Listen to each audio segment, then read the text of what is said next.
Leamos dos porciones de la Escritura. La primera de ellas está en el libro de Lucas, capítulo 10, versículo 38 al 42. Y luego leeremos 3 versículos de Juan, capítulo 11. Y luego veremos a dónde nos lleva esta mañana. Qué hermoso es caminar desde la victoria de la resurrección de Jesucristo. ¿Lo tienen? ¿Les parece si lo leemos en voz alta? Adelante.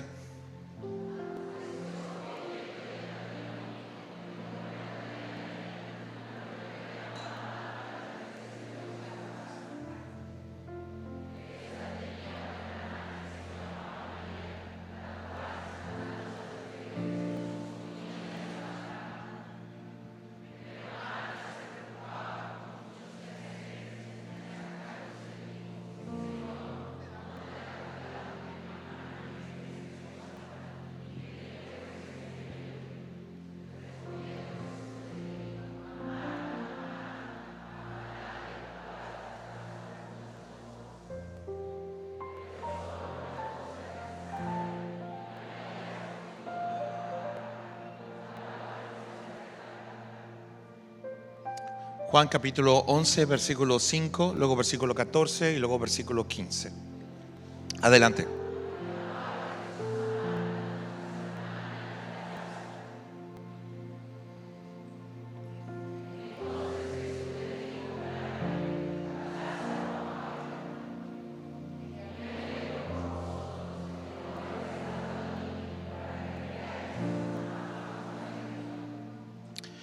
Ore conmigo en voz alta. Señor Jesús, dame un oído para oír, un corazón para percibir, un espíritu para discernir y una fe para recibir. En el nombre de Jesús.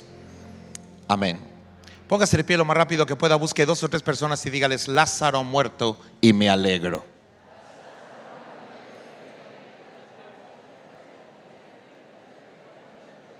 Alguien diga conmigo en voz alta: Lázaro ha muerto. Denle una ofrenda de palmas al Señor. Tome su lugar.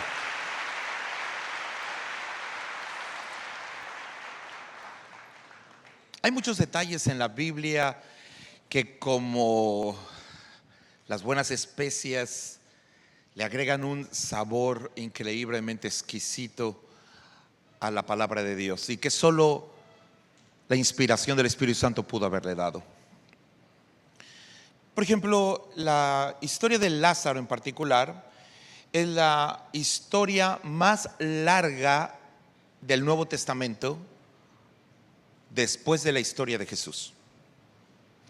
La historia de Lázaro, narrada en Juan 11 con más detalle, abarca casi 50 versículos corridos, todos los detalles. Y esta historia es muy interesante porque además la historia de Lázaro, su muerte y su resurrección, son las que detonan el plan de asesinato de los fariseos con Jesús. A partir de que Lázaro resucita, se expide una orden de arresto contra Jesús. Así que esta historia detona la etapa final del ministerio de Jesucristo. Dice la Biblia que es a partir de ahí que los fariseos se juntan, hablan y dicen: tenemos que detener a este hombre a como dé lugar. Y comienzan a buscarlo y comienzan a mandar avisos de que si alguien lo ve, donde sea que lo vean. Por eso dice la Biblia, después de que Lázaro resucita, Jesús comienza a ya no ser tan visible, ya no aparece tan visiblemente, y los fariseos comienzan una orden de búsqueda y arresto en contra de Jesucristo, ya con un plan perfectamente bien fraguado para matarlo a él y de paso matar a Lázaro. Es un detalle muy interesante en la Escritura. Y luego otro detalle de la Escritura con respecto a la historia de Lázaro es la repetición, la utilidad de una repetición o de un ejemplo previo a lo que Jesús va a hacer. Solo hay 2 piedras que son removidas en el Nuevo Testamento: la piedra que tiene a Lázaro cautivo y luego la piedra que tendría a Jesús. Ambas piedras van a ser removidas. Este detalle es importante, tiene su razón de ser, pero lo usaremos hasta el final. Este detalle de una historia repetitiva, tiene un poco que ver con avisarle al mundo lo que Dios puede hacer. Por ejemplo, el primer rey que fue ungido en la escritura, Saúl, el primer rey, no fue presentado la primera vez cuando él es ungido rey, no está vestido con vestiduras reales y una corona, no. Cuando él sale, no sé si lo recuerdan, en búsqueda de las asnas de su padre. Recuerden ustedes que las asnas son utilizadas para los reyes, y la razón por la que las asnas son utilizadas para los reyes es porque Egipto utilizaba caballos. Luego me recuerdan a dónde me quedé. Egipto utilizaba caballos. Entonces, como Egipto utilizaba caballos, el pueblo de Israel recibe la instrucción de no utilizar caballos, porque si no, ¿a dónde creen que iban a ir a buscarlos? A Egipto. Así que para que no regresaran a Egipto a buscar caballos, ellos utilizan asnos, y los reyes son montados en asnos, ¿no? Por eso dice la escritura: hasta el asno conoce el pesebre de su señor, para que se cumpliese la escritura. Y Saúl sale a buscar las asnas de su padre. David empieza su reinado montado sobre un asno. Luego David monta sobre un asno a su hijo Salomón, y luego Jesucristo entraría triunfante sobre un pollino de asno. Bueno, este es un tema para otro día. El asunto está en que la primera vez que Saúl es ungido rey, él ha salido a buscar estas asnas. Ha caminado ya mucho, la comida que tiene ya se echó a perder, él está sudado, sucio, cochino, está como alguien que ha caminado por ciudades, ha recorrido 5 pueblos sin encontrar, así que ya completamente desaliñado, despeinado, y todo lo que un hombre pueda adquirir, etcétera, etcétera. Cuando llega a donde está el profeta Samuel, Samuel le dice: ese hombre va a ser el rey. Ese hombre desaliñado, todo roto, ese va a ser el rey. Entonces Dios le dice a Samuel que lo bese. Es una historia muy interesante. El beso fue creado por Dios, no por los hombres. ¿Cuál es el significado del beso? ¿Cuál es el significado del beso? Es un tema para otro día. Pero ahora lo que tenemos es que lo besa, y lo besa en esas condiciones. Lo invita a cenar y luego lo unge al otro día, y el primer rey ahora comienza su tarea. Luego Samuel lo presenta en Mizpa, lo presenta frente a todo el pueblo, ahora sí ya completamente bañado, con una corona, etcétera, etcétera. Este detalle es interesante porque tiempo después, el momento de ungir al rey David, Samuel entra a la casa de Isaí, que tiene 7 hijos. Recuerden que David es Jesús en el Antiguo Testamento de manera simbólica. David es el 8º hijo, porque Jesús es el primero de 8. Entonces tiene que haber una armonía en la escritura.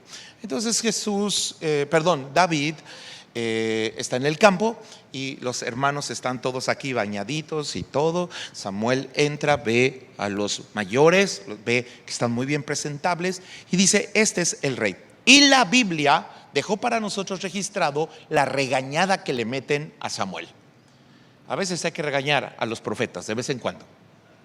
Entonces regaña a Samuel y le dice: ¿por qué estás usando parámetros estéticos para la elección de personas, cuando el primer rey que ungiste llegó todo desaliñado, sucio, sudado? ¿Por qué?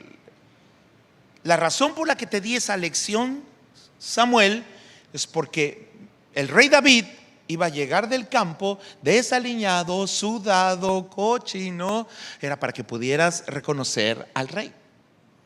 Y por esta razón es por la que te di esa clase.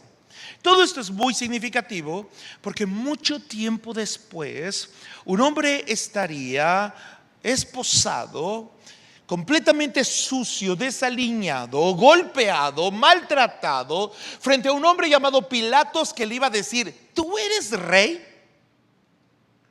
En esa condición humana en la que estás, ¿tú eres rey? Y él dijo: sí, tengo todo el Antiguo Testamento diciendo que los reyes pueden no verse muy bien al principio, pero después van a reinar con una corona puesta. Era para que entendieras que cuando Cristo te encontró, tu vida era un desastre, pero ahora tu vida ha sido transformada por el poder de Jesucristo. Necesitamos también añadir el elemento de los escritores en la escritura, porque los evangelios han sido escritos, los 4 evangelios fueron escritos partidos en 2 partes.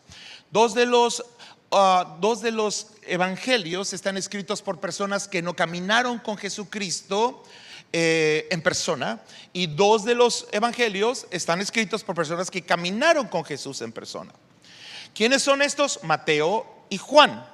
¿Quiénes son los que no caminaron con Jesús en persona? Que de hecho eran más bien discípulos de Pablo. Lucas y Marcos. La historia de estos dos y la razón por la que Dios intencionalmente decide que 4 evangelios estén separados en 2. Pudo haber habido un evangelio de Pedro, por ejemplo, pero no lo hay.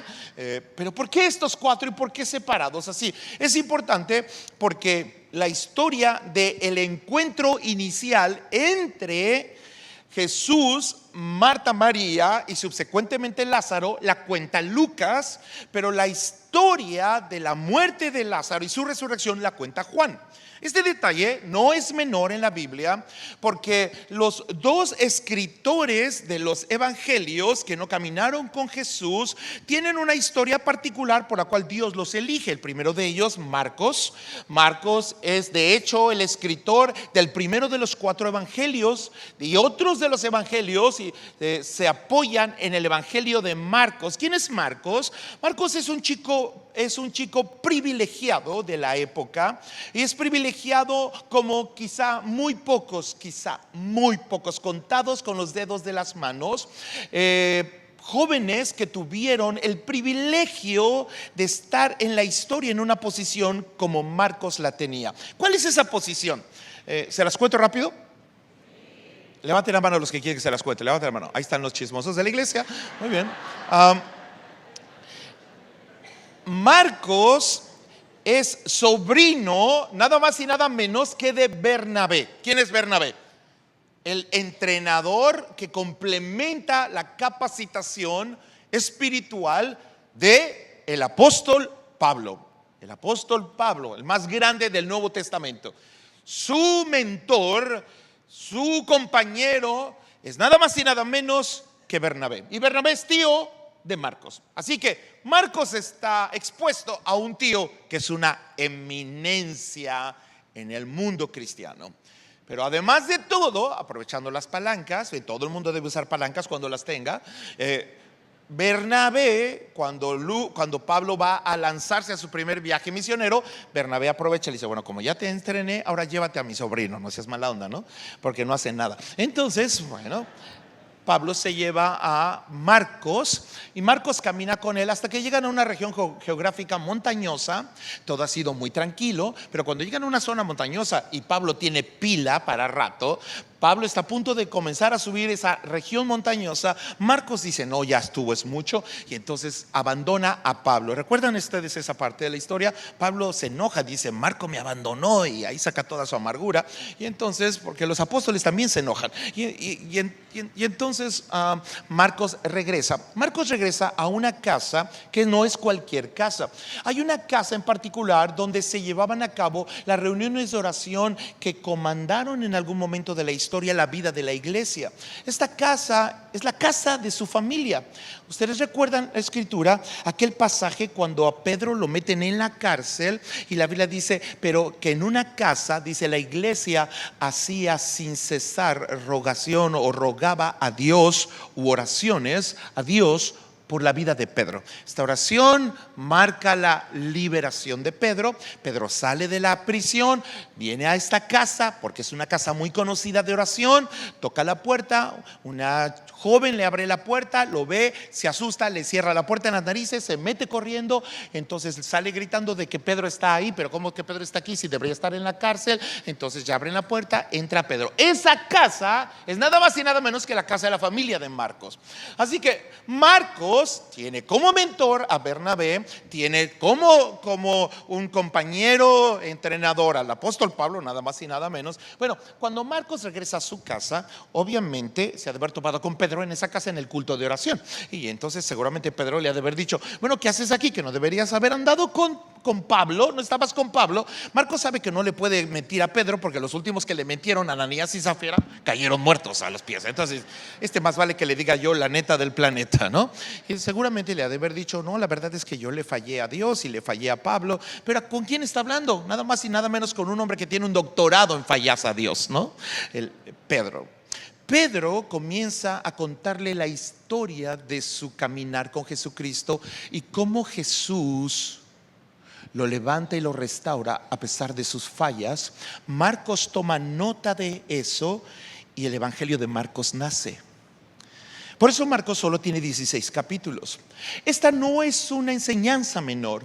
Nos deja saber que para nuestro Dios, sin importar que le hemos fallado a Dios en algún momento de nuestra vida, Dios nos sigue usando para escribir su historia en la tierra. Pero ese es un tema para otro día. Ahora tenemos a Lucas. Lucas está escribiendo esta historia. Lucas tiene una mentalidad particular y Lucas va a contar el momento preciso del primer encuentro entre Marta, María y luego a Lázaro, el hermano de ellos. Esta historia es muy interesante porque esta historia plasma de manera magistral las opiniones que la inteligencia tiene, la sociedad tiene y Jesús tiene sobre una misma situación. Así que recordemos la historia. La Biblia dice, Lucas está escribiendo, recuerden que Lucas es médico, tiene una mente organizada, una mente disciplinada, tiene una carrera de medicina, tiene su mundo mental es muy ordenado y lo que hace es escribir. Y al momento de escribir, él escribe su diagnóstico médico sobre la situación de Marta. El diagnóstico médico de Lucas, si lo leyeron con cuidado, es: Marta estaba preocupada. ¿Lo recuerdan? Marta estaba ¿cómo? Ese es el diagnóstico médico y la conclusión analítica, racional, no con maldad, pero limitada, de la mente de un ser humano con respecto al problema de Marta. Marta tiene a su vez su propio diagnóstico de su problema. Lucas dice que Marta está, dígalo fuerte. Marta no dice que está preocupada, no dice: Señor Jesús, estoy preocupada. Marta dice que está sola. ¿Cuál es el problema de Marta a los ojos de Marta? Soledad. Diga conmigo: soledad. Lo más fuerte que pueda. Este es el diagnóstico de Marta. Esta figura de Marta es muy interesante porque primero nos deja saber que Marta está hablando con Jesús en persona, pero Marta cree que sabe más de Marta que Jesús. ¿Entendieron? Mira, Jesús, te voy a decir cuál es mi verdadero problema. Mi problema es que estoy sola. Ahora, cuando una persona tiene en su casa nada más y nada menos que a Jesús, el que todo lo puede, y tiene a su hermana María, y dice que se siente sola, debe tener un problema. Lo cual significa que no está hablando no está diciendo sola, reflejando ausencia de personas. Significa que ella está concluyendo de sí misma que su ayuda, la necesidad de ayuda, está en María cuando tiene a Jesús enfrente. ¿Quién tiene al Rey de Reyes y Señor de Señores frente a él y le dice: yo lo que necesito es la ayuda de María? Si te das cuenta que Marta cree que sabe más que Jesús, tanto que le está queriendo decir a Jesús lo que ella necesita. ¿Alguien sabe de lo que estoy hablando? ¿Alguien se ha sentido Marta alguna vez?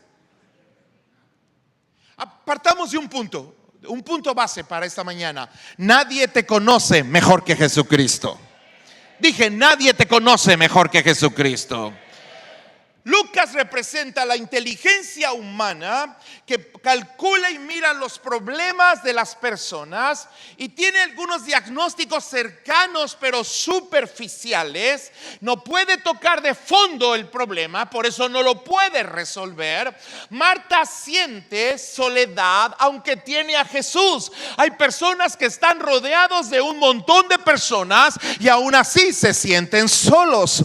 Esta soledad es de la que habla Marta, es un tema de diagnóstico médico moderno, porque los estudios de medicina dicen que la soledad es más perjudicial que fumar 15 cigarrillos al día.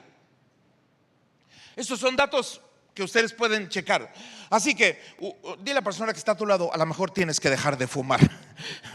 Porque la soledad causa más daño en una persona que fumar 15 cigarrillos diarios. Luego también se descubrió que la soledad genera más daño físico en una persona que la obesidad. O sea, que tiene más problemas, genera más problemas fisiológicos la soledad que la obesidad, y eso me hizo sentir mejor. ¿Saben de lo que estoy hablando, verdad? Entonces es mejor estar gordito pero feliz. Y ahora entonces tenemos a una Marta que representa una sociedad que cree que sabe más que Jesús lo que necesita. Pero ahora es el turno de Jesús de sacar su diagnóstico y de decírselo. Hay un relato, hay una expresión dicha de manera muy hermosa, tanto en Juan 11:5 como en la expresión de Lucas 10:40-41, debe ser alguno de los dos. Es la repetición del nombre de una persona. Ustedes leyeron que Jesús le dice Marta, Marta, ¿lo recuerdan? Esta repetición de un nombre no es accidental, es el tono paternal de alguien a quien le quieres mostrar una gran calidez y amor antes de darle una regañiza. ¿Cuántos de ustedes lo han hecho? Ay, Juanito, Juanito. ¿Entienden? Sí, recuerden que es la primera vez que Marta y Jesús están hablando, es su primer encuentro, su presentación. Jesús no quiere sonar como que quiere demostrarle a Marta quién sabe más. Y esta es una de las maravillas de Jesucristo, que jamás quiso probarle al mundo que Él sabía más que los demás, porque Jesús no vino a probarte que sabía más que tú, vino a probarte que te ama más de lo que tú crees. Así que esta expresión de Marta, Marta es voy a ser cálido contigo, Marta, porque estoy a punto de poner el dedo en una llaga y te va a doler lo que te voy a decir. Por eso en el libro de Juan tenemos esta expresión. Y amaba, diga conmigo, amaba. Y amaba Jesús a Marta, a su hermana y a Lázaro. Estas expresiones con respecto a esta familia de la que Jesús va a convertirse en un amigo muy cercano y que van a ser vitales en sus planes futuros, requería que el hombre comprendiera antes de cualquier cosa que Jesús lo amaba. No vas a entender jamás la obra de Dios en tu vida si primero no tienes la certeza de que Jesús te ama. Porque cuando una persona tiene la certeza de que es amado por alguien, entonces despierta en él la intencionalidad de un Dios que no haría nada para dañarle, porque le ha dicho te amo. amo. Este detalle es importante porque nos permite caminar con Dios atravesando figuras, circunstancias que no vamos a comprender en el futuro, como la muerte de Lázaro, como trae una repercusión emocional en Marta y María. Porque recuerden que el alma no tiene la habilidad de interpretar la obra de Dios de manera correcta. Voy a probarlo con un pequeño ejemplo. Cuando nuestro hijo era pequeño y ya alcanzaba a tocar la estufa de la cocina, le pusimos una pequeña puerta. Era la del perro, por cierto. Le pusimos una pequeña puerta en la cocina para que no pudiera entrar. Así que él se paraba en la puerta y lloraba desconsoladamente porque su mamá estaba en la cocina, yo estaba en la sala, me miraba como con este sentido de injusticia y confusión, y miraba a su madre, que su madre no hacía nada para permitirle acercarse. Significa esto que estaba interpretando la obra de su padre y de su madre a través de su mundo emocional, y tu mundo emocional no tiene la habilidad de interpretar correctamente la obra de Dios, porque él está interpretando protección como injusticia. ¿Alguien me entendió? Él está interpretando a su padre como injusto cuando su padre le está salvando la vida. Por eso no debes usar tu alma para tratar de, porque cada vez que te enojas con Dios, es posible que mientras Dios te está protegiendo, tú crees que está siendo injusto contigo. En la tierra, rechazo es menosprecio, pero en el cielo, rechazo es protección. Significa que cuando una persona te rechaza sin razón de ser, es que Dios lo está alejando de tu vida para protegerte, evitándote una batalla para lograrlo. Pero tu mundo emocional no tiene el poder de interpretarlo correctamente, porque Dios no le dio al alma esa habilidad. Ni a la mente, ni al alma, ni al cuerpo le fueron dadas esas capacidades. La Biblia dice que para entender las cosas del Espíritu se necesita el Espíritu de Dios. Entonces nuestro ser no tiene esta habilidad en el mundo natural. Por eso antes de conocer a Cristo abrías la Biblia y decías, ¿esto qué tiene que ver conmigo? Pero ahora abras la Biblia y dices, Dios me está hablando.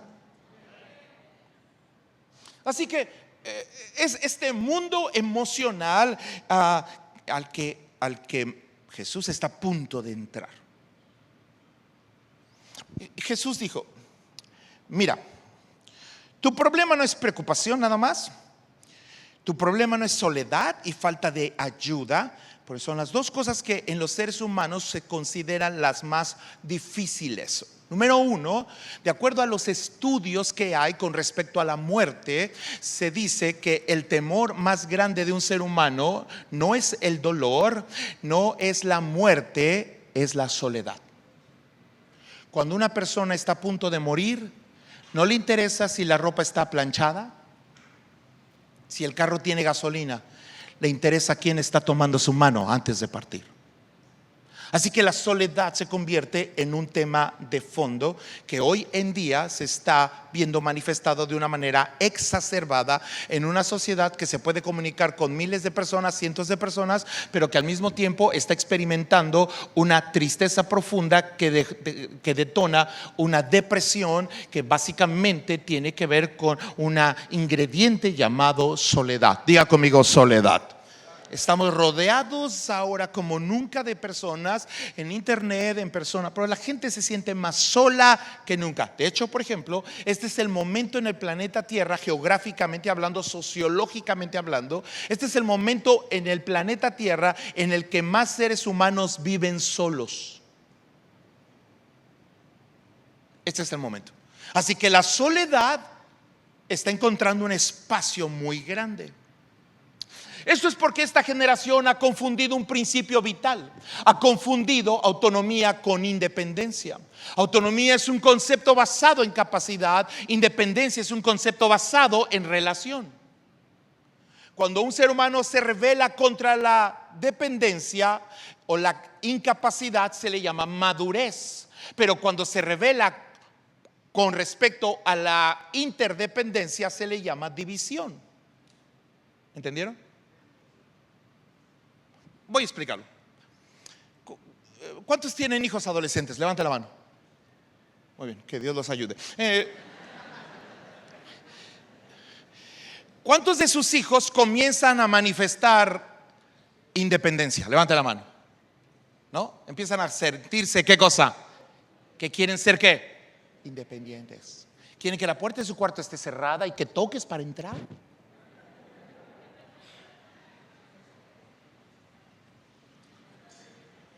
¿Sí me entienden?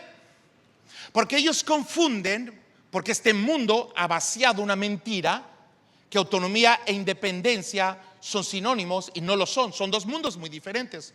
Autonomía es el crecimiento o desarrollo o medida de la capacidad de una persona. Si yo le pongo gasolina a un auto, eso me dice que tiene el auto una autonomía para manejar cierto número de kilómetros, pero eso no garantiza que el chofer sepa manejar. ¿Me entendieron? Así que el adolescente que le han metido en la cabeza que autonomía es igual a independencia, siente que se empieza a despegar de sus padres. Así que papás, cuando tengan que hablar con sus hijos sobre adolescencia, dígales esto: el que seas más capaz cada día significa que debes estar más lejos de mí y que ya no puedo darte mi opinión. Porque una cosa es relación, independencia, otra cosa es autonomía. ¿Hasta aquí van conmigo? Muy bien. La soledad empuja mucho esta parte. Por eso la independencia es el estado sociológico en el que hay más divorcios en el planeta en este momento. Recuerden que cuando un ser humano nace siendo dependiente, luego se hace independiente y cree que ese es el sueño logrado. Pero la realidad es que Dios no creó ese sistema de independencia como el clímax de la dinámica de las relaciones de los seres humanos. Porque es en el nivel de independencia cuando una persona siente que puede solo, cuando más divorcios hay. ¿Por qué creen ustedes que tenemos tantos artistas y tantos cantantes y tantos actores que se pueden divorciar 5 o 10 veces? Porque ellos pueden solos, pero así como pueden solos, mueren.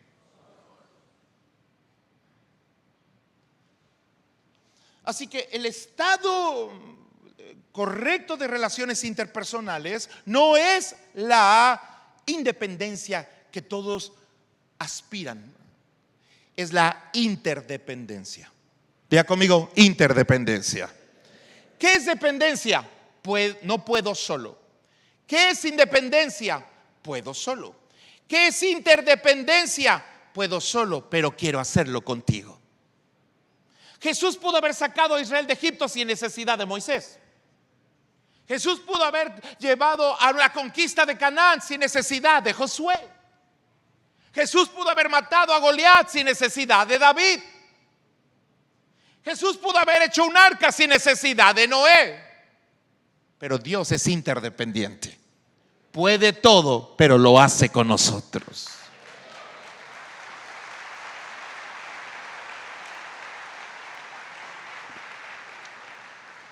Bueno, no sé por qué entré en este tema, pero que Dios nos ayude. Jesús está a punto de dar su diagnóstico. El tiempo se me está yendo. Jesús dice: mira, tu problema no es preocupación y tu problema no es soledad y necesidad de ayuda. Tu problema es afán y turbación. ¿Lo recuerdan? Muy bien.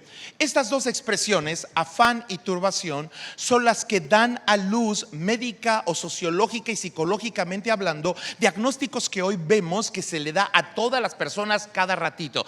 Lo que tú tienes es estrés. ¿Alguien ha oído ese diagnóstico? Sí. Es más, ya ni siquiera tenemos que esperar al doctor. Ya nosotros mismos decimos: es que estoy. Ok, vamos a ver cuántas Martas hay en la iglesia este día.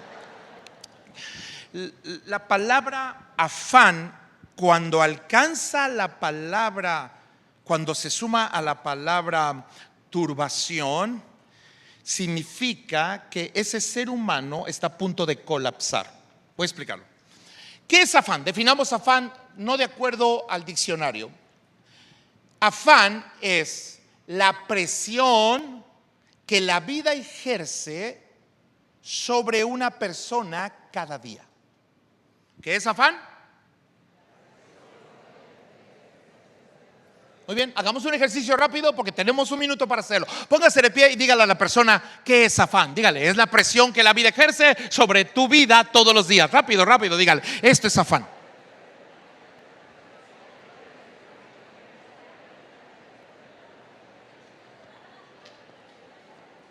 Muy bien, antes de sentarse, ¿qué es afán? Que la vida sobre una cada... Denle una ofrenda de palmas al Señor. Tome su lugar. No estás en consulta psicológica, pero te estás ahorrando algunas. Entonces, Jesús dijo: tu problema, Marta, es no saber manejar la presión. Es lo que está diciendo. Porque afán es la presión que la sobre una todos los días. ¿Hasta aquí? Voy a probar mi punto.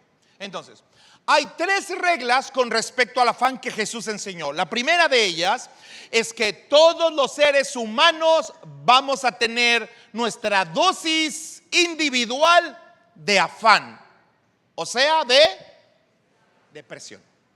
Y número 2, que todos los días de la vida de un ser humano tienen una dosis de... Cada día tiene su afán. ¿De acuerdo? El tercero lo voy a dejar para el final. Ahora entonces tenemos la presión, ya conmigo, la presión que la vida ejerce sobre una persona.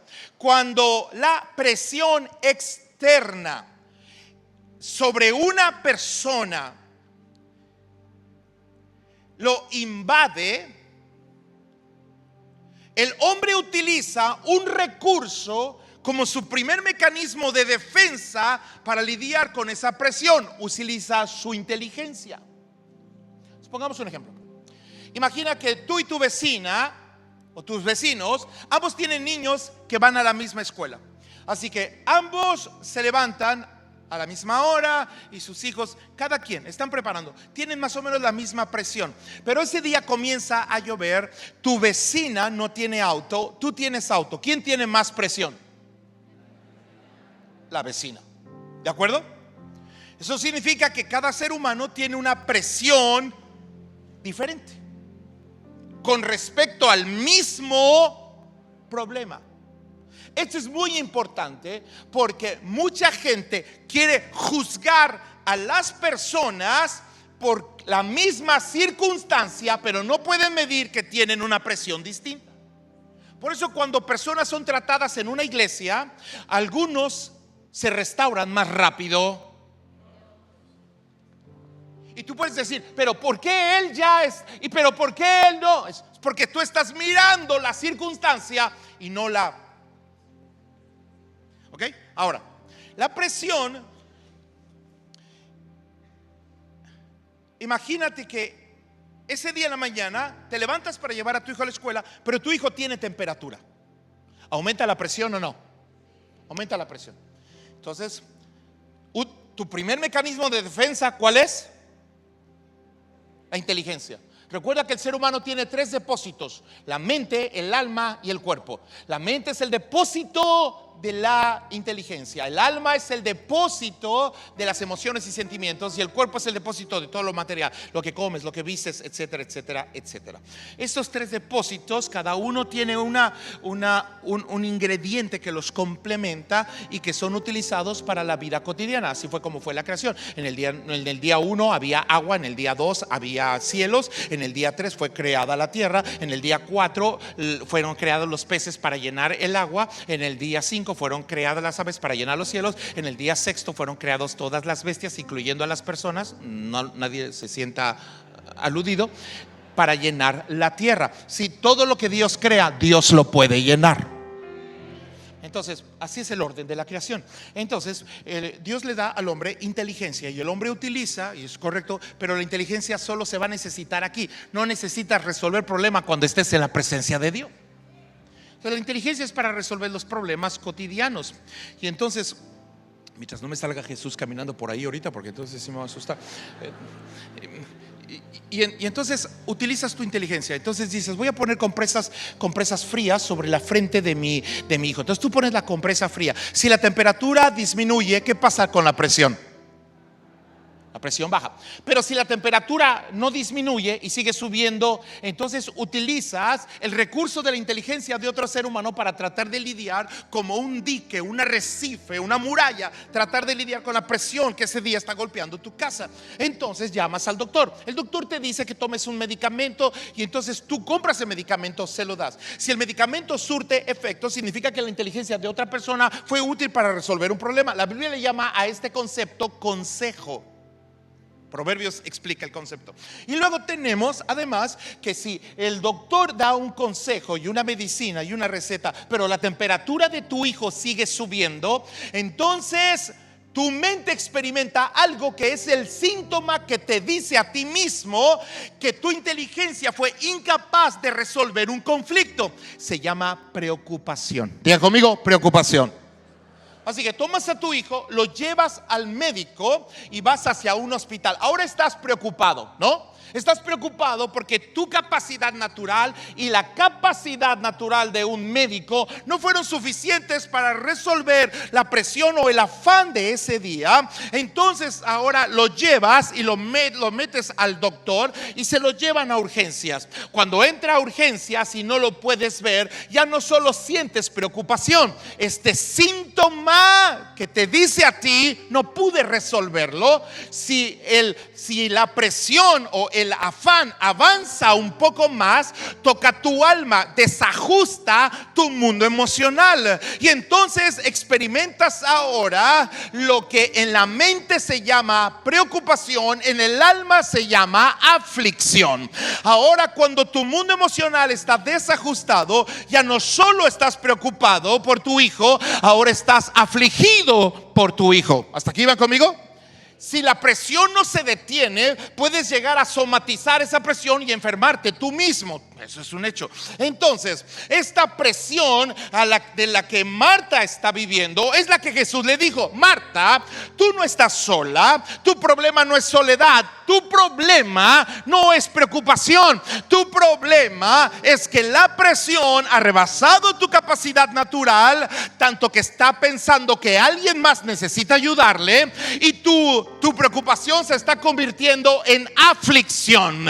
Y lo que quiero que sepas es que tu hermana María ha decidido enfrentar la presión sentándose a escuchar un domingo de resurrección, mi palabra, y ella está enfrentando la misma presión porque vive en la misma casa.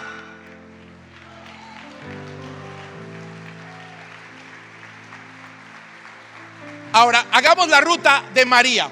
La ruta de Marta es el proceso del afán.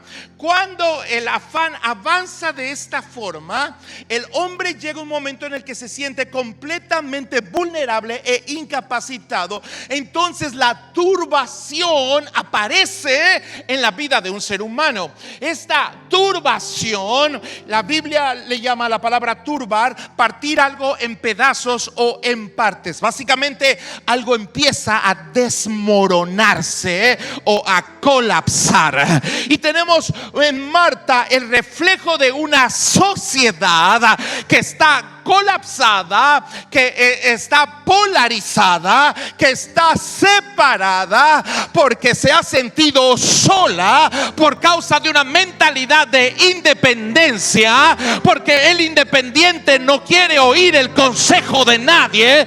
Pero María, que es la iglesia de Jesucristo, vive en el mismo mundo, enfrenta la misma presión, pero está tranquila escuchando la palabra de Dios.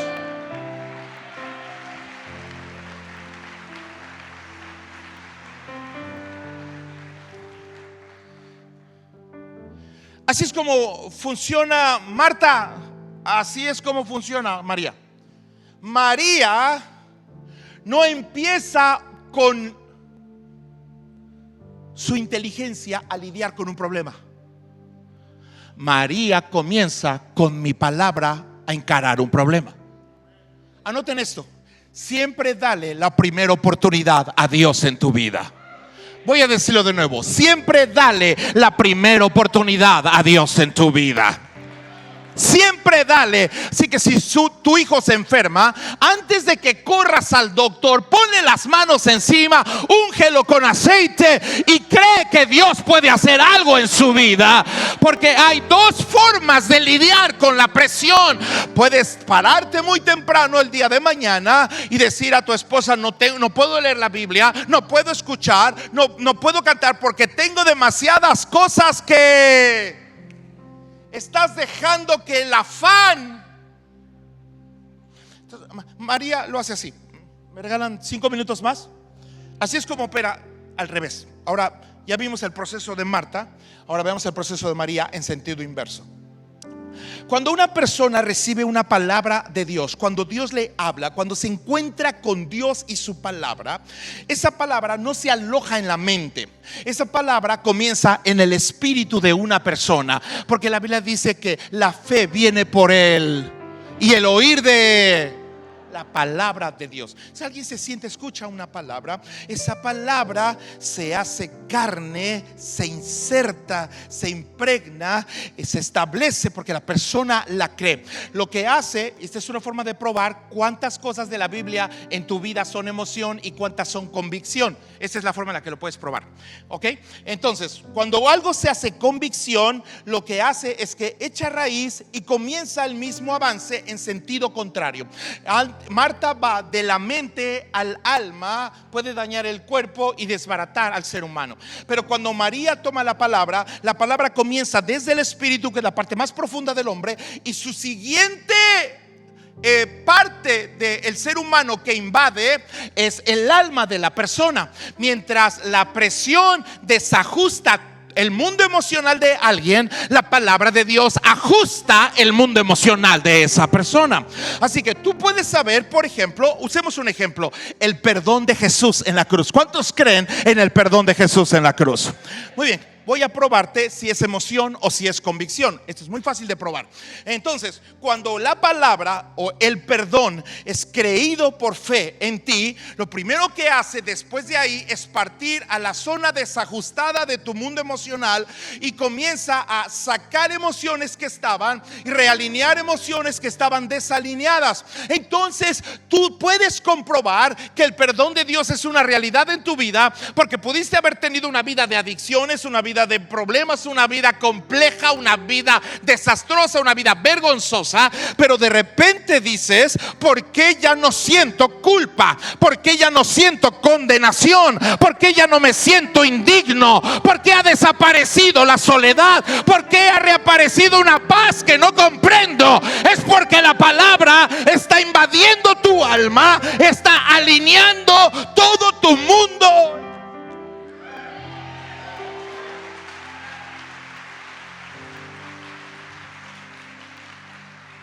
Escuchen, el síntoma de que la palabra de Dios la has creído es qué impacto tiene sobre tu mundo emocional. ¿Están aquí? Por eso los hijos de Dios debemos ser la gente más feliz de la tierra.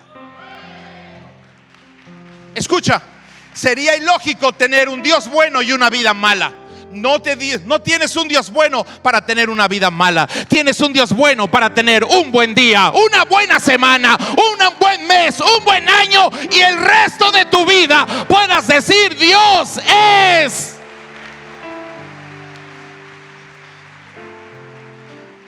Porque tú no podías sacar ese sentido de indignidad y Dios me usará después de todo lo que hice. Dios me usará después de que le fallé a mi esposo, después de que le fallé en el trabajo. Dios me usará después de que caí en las adicciones. Dios me usará después de que quedé embarazada. Dios me usará después de esto. Cuando tú crees en el perdón de Jesucristo, notas cómo desaparecen emociones destructivas y aparecen emociones correctas. Porque hasta que hablas con la persona correcta, vas a empezar a ver cosas correctas suceder en tu vida.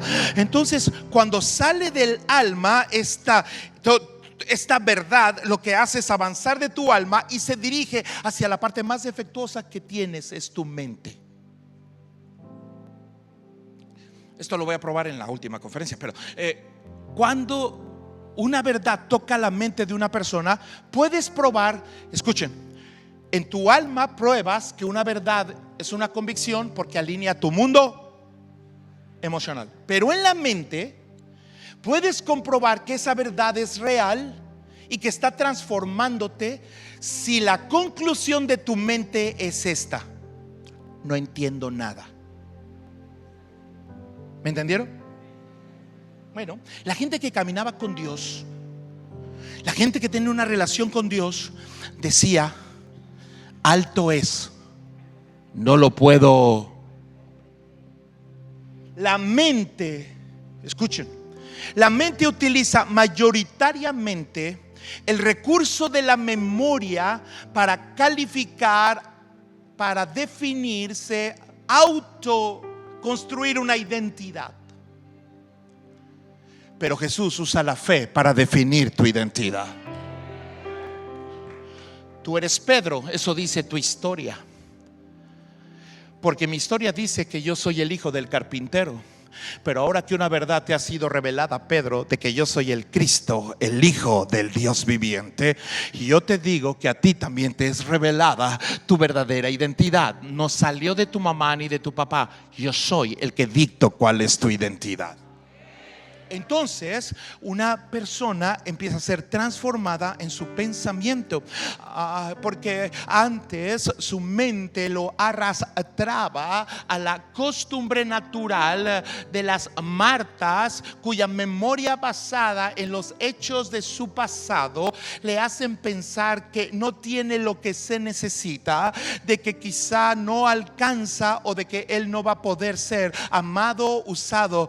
Pero amaba a Dios, a Marta, a su hermana y a Lázaro. Y la razón por la que los amaba y por la que tiene este trato y pone este dedo en la llaga es para que entendiéramos que cuando tú vienes a Jesucristo, cuando decides oír sus palabras, tu mundo emocional va a sentir un alineamiento que solo Dios puede hacer y tu mente jamás lo va a comprender.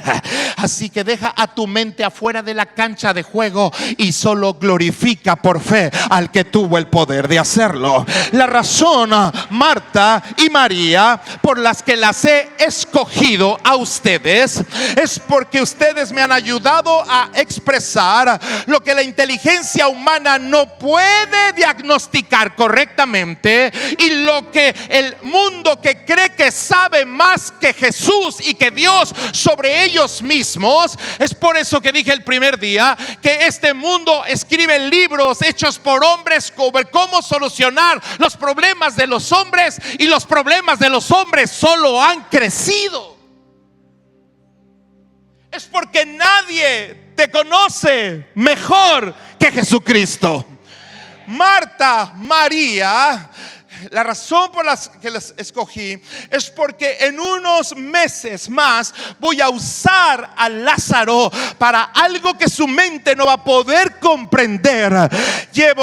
Llevo tiempo queriéndole decir a este mundo algo que no le había podido decir: que yo soy la resurrección y la vida. Y no le puedo decir al mundo que soy la resurrección si no pueden ver a un muerto salir de la muerte y resucitar.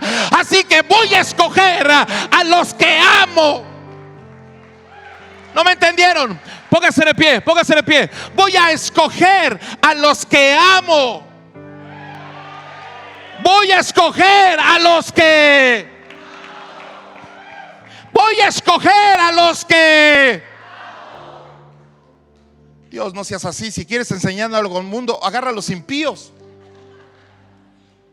No, voy a decirles por qué. Porque los impíos no podrían.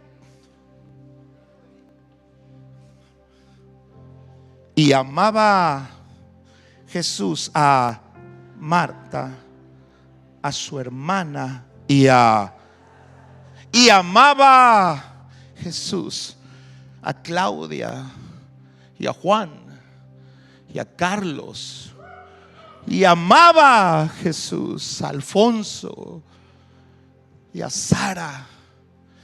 Para que sepas que si te escojo para usar tu vida para glorificarme, no uses esto para lidiar con la presión. Usa mi palabra y vas a salir adelante.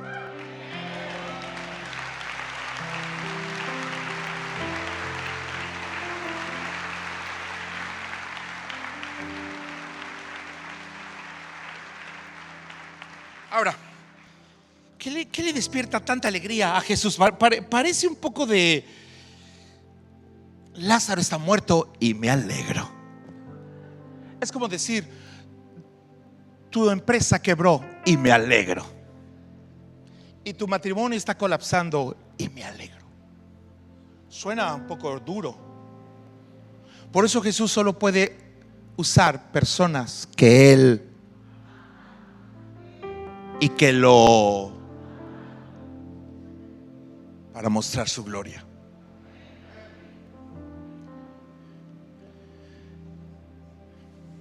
Yo soy la resurrección y la vida, pero el mundo no lo sabe. El mundo no sabe que aunque su situación esté dada por muerta, yo tengo el poder de hacer algo al respecto. Estoy tan alegre porque por fin tengo un muerto, pero un muerto que yo amo y que me... Hay cosas en tu vida que Dios está dejando morir porque va a darte algo mejor.